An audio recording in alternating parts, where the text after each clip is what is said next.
tujuannya saya ingin menggali beberapa pengalaman Ibu sebagai kepala sekolah terkait dengan praktik pengambilan keputusan yang pernah Ibu lakukan di sekolah. Nah, yang nantinya bisa saya jadikan pembelajaran untuk saya bisa menjadi pemimpin pembelajaran di kelas tentunya. Nah, pertama yang saya mau tanyakan, Ibu kan tentu sudah menjadi kepala sekolah beberapa tahun, tentu banyak pengalaman yang sudah pernah dialami dan juga dijalankan. Yang mau saya tanyakan, apakah Ibu pernah menghadapi masalah yang ada di lingkungan sekolah terkait dengan guru, siswa, ataupun tanggung jawab Ibu sebagai kepala sekolah? Ada Mbak, setiap pemimpin itu juga ada masalah dimanapun tempatnya, sekolah manapun juga ada. Beberapa contohnya apa? Kalau anak ya yang nakal, kalau guru ya males. Males Ibu. Nah, terus di antara masalah-masalah yang pernah Ibu hadapi itu, pernah nggak Ibu mengalami dihadapkan pada kasus yang dilematis yang bikin Ibu tuh berat untuk menghadapinya? Ada salah satunya apa Bu? Contohnya kalau yang males itu Mbak ya, yang males sudah dikasih tahu masih juga males, itu kan mungkin lah. Nanti akan bagaimana cara untuk mengatasi tersebut, kita cari cara yang lebih efektif. Nah, tadi Ibu sudah sampaikan mencari cara yang efektif. Nah, selama ini bagaimana Ibu dapat mengidentifikasi kasus-kasus tersebut? Kita cari tahu dulu masalahnya. Kalau sudah ketahuan baru kita panggil. Nanti kalau bisa apa ya, berdua aja dulu lah. Kalau memang belum bisa musyawarahkan dengan temannya. Musyawarah ya Bu ya. Nah, lalu selama ini bagaimana Ibu menjalankan pengambilan keputusan di sekolah ketika dihadapkan pada kasus yang sama? Harus dipilih mana yang lebih penting, mana yang lebih, pokoknya untuk yang sekolah itu mana yang lebih utama. Nah, dalam hal itu kan pasti ada langkah atau prosedur yang Ibu lakukan. Langkah apa yang biasanya Ibu lakukan? Pertama ya kita panggil dulu, nasehatin, beritahu. Di akhir itu ada proses dulu sebenarnya. Nah, kemudian dari langkah tersebut, hal apa yang Ibu anggap paling efektif untuk bisa mengambil suatu keputusan yang dilematis? Lebih efektif apa ya? Kita panggil lah, di hadapan berdua dulu. Nanti baru kita musyawarahkan.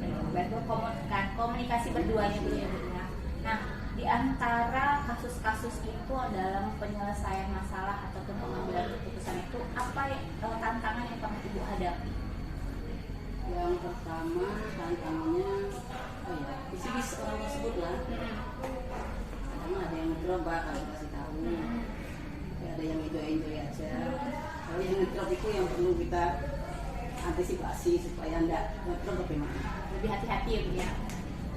Nah, lalu dalam pengambilan keputusan, apakah Ibu ada memiliki tata cara atau jadwal? Misalkan dalam suatu masalah Ibu mengambil keputusannya, apa memilih langsung diselesaikan di tempat atau membutuhkan waktu dulu, atau ada bentuk atau prosedur lain yang Ibu biasanya lakukan gitu?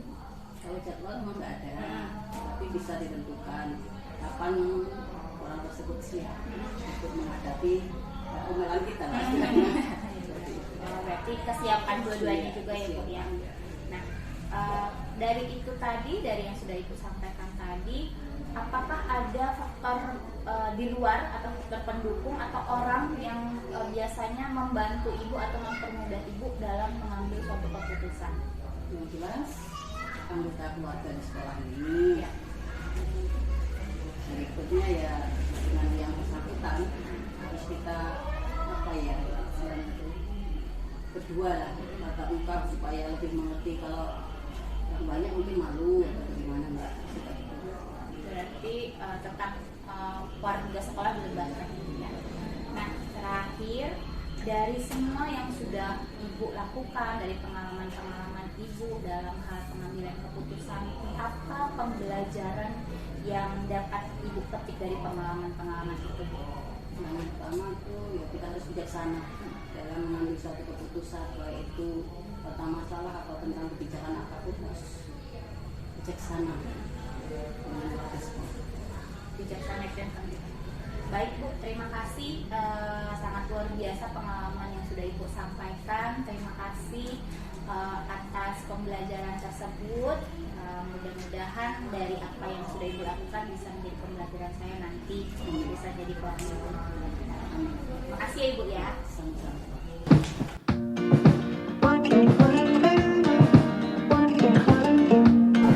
Selamat siang Ibu. Terima kasih atas waktu dan kesempatan yang sudah Ibu luangkan untuk saya.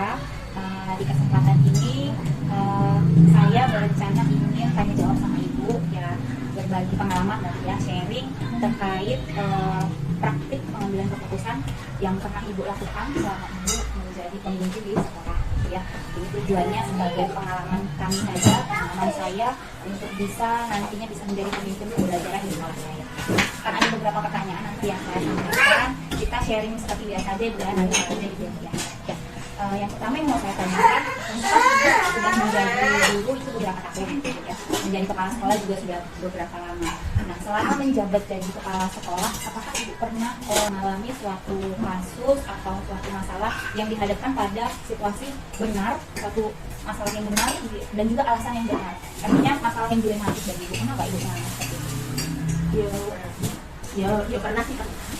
Tapi kalau untuk anaknya, kalau kebijakan dari namanya anak di sekolah ini kan banyak ya, anaknya orang banyak. Sedangkan di rumah kita sendiri di satu keluarga, kalau di satu keluarga itu anak orang tua kita, misalnya 3 orang, itu pembawaannya kan kita macam. Ada yang anak kamu baiknya, ada yang kesabarannya, ada yang kalau di sekolah ini kan anak orang banyak tadi, ada yang diomong seperti, kemudian ada yang tanpa diberikan oleh ibu tapi ketika ulang itu juga bisa menjawab gitu banyak.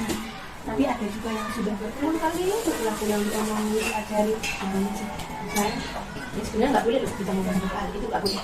Tapi anak itu ada yang belum melak. Nah, jadi ada yang sampai kelas tinggi juga tetap tidak bisa membaca. Saya ucap itu terjadi di kalian di sekolah saya. Mungkin di sekolah-sekolah yang lain saya rasa ada seperti itu ya. Nah, mudah-mudahan bisa nggak ada. Yang ada memang sama saja. Nah, jadi karena saat ini saya rasa itu juga sebetulnya suatu masalah. Nah, dari masalah yang tadi sudah Ibu sampaikan, bagaimana cara Ibu untuk mengidentifikasi awal masalah tersebut? Jadi cara identifikasi setelah guru-guru kelas yang sudah itu kan pikiran kita. Jadi kita akan ngobrol kendala apa yang ada di dalam. Ada masih itulah saling cerita. Jadi dalam mengisi waktu istirahat. Jadi kita cari solusi, kita buka pikiran dengan kita ngobrol. Nah, jadi ada kan ceritanya begini. Di akhirnya kita ambil jalan tengahnya. Jadi di dalam perjalanan apapun nggak ada semuanya yang lancar. Jadi pastinya ada 1-2 penyakit.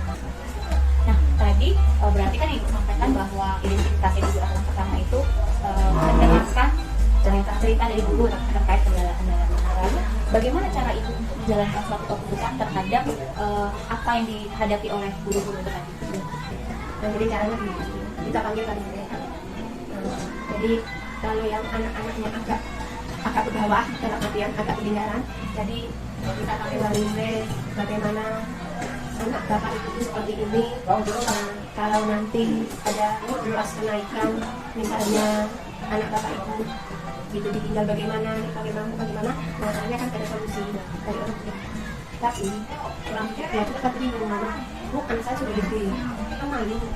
Nah, jadi otomatis bu yang minta dinaikkan, ya dengan berbagai pertimbangan kan.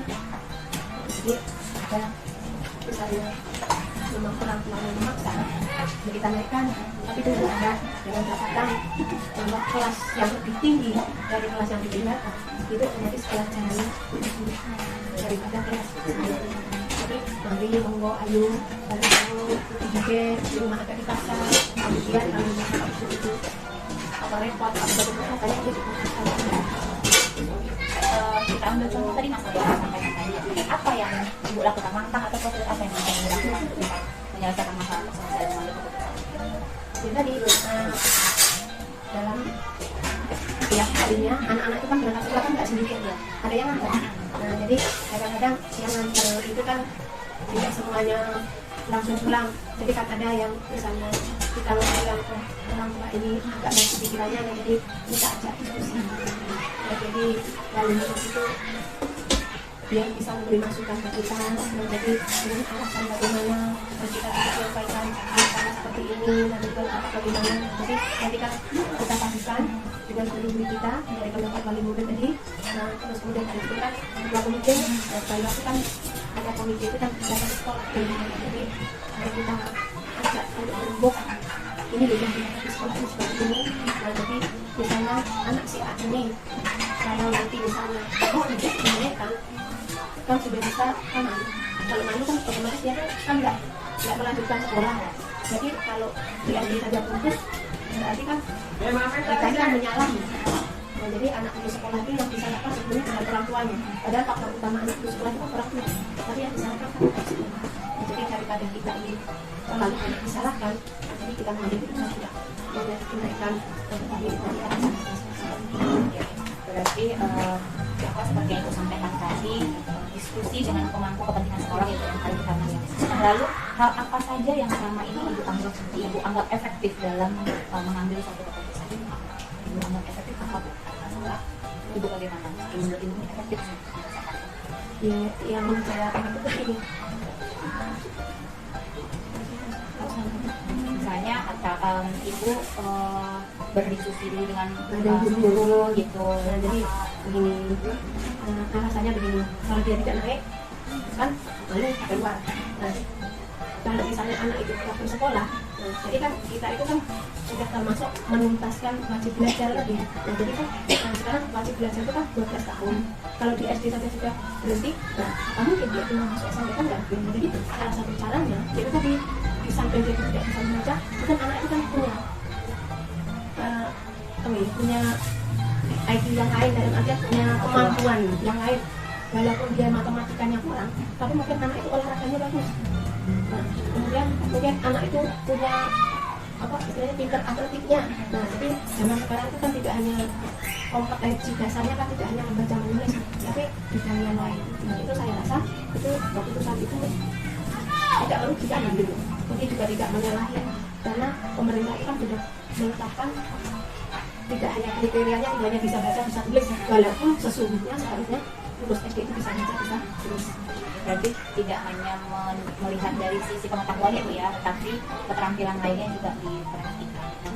Dari berbagai pengalaman yang ibu lakukan, ibu alami, apa tantangan ibu ketika mengambil suatu keputusan? Ya tantangannya itu banyak loh. Pertama kali pasti yang marah itu durasi itu, kok nggak bisa baca kok dinaikkan. Nah, mungkin dikiranya apa nyokok dengan kepala sekolahnya gitu. Ya, jadi itu sebenarnya tantangan bagi kita itu ya jadi pokoknya yang pertama kali itu ya kita itu memberikan pengajaran di kelas itu memang ya agak sulit lah ya. Kadang-kadang yang mungkin guru sosial datang ke rumah ibu kepala sekolahnya untuk minta naik, akhirnya dinaikkan, padahal sebetulnya kita itu tidak seperti itu. Jadi itu tantangannya juga dari guru kadang yang tidak sama. Kalau masyarakat tuh saya rasa tidak sejauh seberat itu, mungkin hanya satu dua yang ngerti. Nah, masalahnya kan walaupun murid kita kan tidak selalu berdekatan rumahnya, jadi kan nggak ngerti. Nah kita juga bisa menyampaikan. Nah, misalkan Bu ada suatu kasus atau masalah di sekolah, Ibu bagaimana cara mengatasinya? Apakah Ibu langsung menyelesaikan di tempat atau memiliki jadwal dulu, misalnya besok saya putuskan, atau memiliki prosedur atau langkah apa gitu dalam menentukan suatu keputusan? Kalau misalnya ada masalah itu ya tidak serta-merta hari ini masalah hari ini selesai. Saya ambil waktu 2 atau 3 hari, paling lama untuk 1 minggu. Jadi dalam kurun waktu itu misalnya ada masalah seperti ini, nah, jadi besoknya dengan guru-guru dulu kita musyawarahkan, kita diskusikan.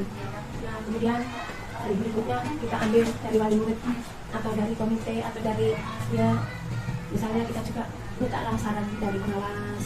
Nah, jadi kita sampaikan di sekolah ini ada masalah seperti ini. Nah, jadi nanti dari guru, dari pengawas maupun dari wali murid atau dari komite, jadi kita padukan, kita musyawarahkan lagi dengan guru-guru. Nah, bagaimana jalan baiknya? Jadi kalau dari ibu tadi mengambil waktu itu tujuannya untuk mengambil dulu yang biasanya. Jadi untuk sharing ya dengan yang lainnya, biar apa ya, biar kita itu ngerti ini daratnya, ini baiknya gitu loh. Jadi tidak hanya oh hari ini harus begini, nggak bisa. Sebabnya Rasulullah sendiri yaitu kalau memutuskan masalah itu kita hancur dulu. Jadi kita tidak hancur dulu, menetaplah otomatis kita juga memajukan dunia. Kalau ibu sendiri dalam mengambil keputusan, adakah orang di luar ataupun faktor pendukung dari luar yang membantu ibu atau mempermudah ibu dalam mengambil satu keputusan? Ya ada. Apa aja bu? Apa kira-kira punya faktor atau orang yang bisa membantu ibu dalam mengambil keputusan? Pihak yang mana saja misalnya? Misalnya kan Pak Umas kan, nah jadi Pak Umas kan memberikan nasihatnya kita. Nah kemudian kalau Pak Komite kita memberi masukan. Nah, jadi kalau akar masalahnya sudah diceritakan, otomatis kita ada berbagai pertimbangan. Jadi paling mudah juga diajak. Jadi semua biar ngerti apa yang sebenarnya terjadi di sekolah ini gitu. Jadi dengan adanya paling mudah ngerti, Komite ngerti, Pak Umas ngerti, otomatis kan sekolah ini kan dikenal gitu. Jadi secara tidak langsung oh ada masalah seperti ini, terus mengajak orang lain untuk ikut serta. Berarti kan serta merta kan orang tadi kan mungkin menyampaikan ke masyarakat, oh di situ loh itu ada demokrasi ternyata, oh di sekolah itu loh ternyata sekolah itu demokratis banget caranya. Jadi mau menerima masukan dari luar, jadi otomatis jadi tadi orang-orang itu juga berusaha untuk memajukan sekolah. Tapi orang dari luar, pihak luar pun bisa membantu ya bu ya. Nah, terakhir bu, dari semua pengalaman ibu suka duka, tantangan ataupun apapun yang ibu jalani, kira-kira pembelajaran atau pengalaman apa yang bisa ibu ambil dalam konteks pengambilan suatu keputusan? Pengalamannya bukan jadi tadi keputusan itu tidak harus berasal dari sendiri. Jadi memang harus dipertimbangkan dari berbagai macam kalangan tadi. Jadi kita juga harus menerima masukan dari luar. Jadi belum tentu walaupun kita ini kepala sekolah terus mampu semuanya. Masalahnya apa? Ya namanya kepala sekolah perempuan otomatis ya. Itu paling-paling tutupnya cuma seujung jari ya istilahnya. Jadi pendapat orang lain itu pasti penting gitu. Jadi sangat diperlukan campur tangan orang lain dalam artian untuk segi positif. Jadi tidak bisa hanya dari diri kita sendiri ya bu ya. Itu harus menerima masukan ya, harus terbuka ya. Baik bu, terima kasih ya bu ya atas sharing pengalamannya. Luar biasa, pengalaman ibu kan udah banyak tuh, jadi apa ya, pembelajaran bagi saya nanti. Hal positifnya bisa saya petik dan juga bisa menjadi pembelajaran saya ketika saya menghadapi suatu masalah gitu kan bu. Apa yang ibu lakukan pun mudah-mudahan bisa juga memberikan dampak yang bagus bagi sekolah. Ini saja bu, pertemuan kita, wawancara yang bisa saya lakukan. Saya mohon maaf jika misalkan ada kata-kata saya yang kurang dan salah ya bu ya. Semoga sharing kita ini bisa memberikan manfaat bagi kita berikutnya ya. Aku juga mohon maaf, mungkin penyampaian saya itu nggak pas dengan yang Bu Ica harapkan. Yang itu juga pembelajaran walaupun usianya sudah tua, mungkin pengalaman juga berkelas, tapi mudah-mudahan ada gunanya sebagai guru muda, sebagai guru penggerak yang nanti bisa menggerakkan yang lainnya, dan nanti mudah-mudahan bisa jadi pemimpin kan. Dengan jadi guru penggerak itu adalah salah satu syarat untuk jadi kepala sekolah. Nah, mudah-mudahan bisa untuk melanjutkan cita-cita perjuangan bangsa ini untuk memajukan anak-anak Mekar Sakti pada khususnya dan untuk memajukan Indonesia pada umumnya. Mudah-mudahan tercapai terlaksana. Kita yang sudah tua-tua ini ada ganti yang baru, yang lebih baik lagi daripada yang tua. Dan saya juga mohon juga akan istiqomah beribadah di usia tua ini. Terima kasih ya bu ya. Sekali lagi makasih ya ibu. Ya.